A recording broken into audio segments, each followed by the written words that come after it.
മാവേലിക്കര ഭദ്രാസനത്തിൽ 96 ദേവാലയങ്ങളിലും വിശ്വാസ പരിശീലന പരിപാലന ദിനമായി നടത്തപ്പെട്ടു. മാവേലിക്കര ഭദ്രാസന അധ്യക്ഷൻ ഡോക്ടർ മാത്യൂസ് മാർ പോളികാർപ്പോസ് മണ്ണാറോഡ് ദേവാലയത്തിൽ ഭദ്രാസനതല ഉദ്ഘാടനം ചെയ്തു.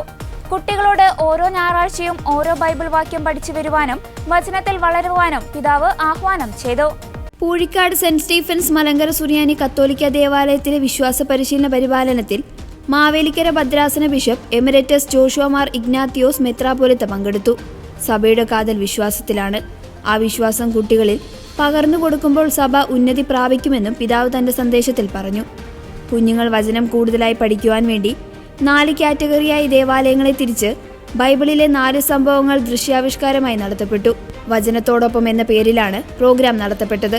കാറ്റഗറി എ വിഭാഗത്തിൽ ധൂർത്തപുത്രന്റെ ഉപമയും, കാറ്റഗറി ബി വിഭാഗത്തിൽ സമരിയക്കാരന്റെ ഉപമയും, കാറ്റഗറി സി വിഭാഗത്തിൽ മോശ ഇസ്രായേൽ ജനത്തെ ഈജിപ്തിൽ നിന്ന് കാനാൻ ദേശത്തേക്ക് നയിക്കുന്നതും, കാറ്റഗറി ഡി വിഭാഗത്തിൽ കുരിശിന്റെ വഴിയും നടന്നു.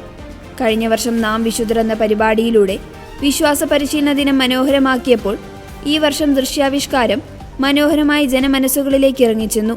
ഇടവകതല വിശ്വാസ പരിശീലന ദിനത്തിന് വികാരി അച്ഛന്മാർ നേതൃത്വം നൽകി.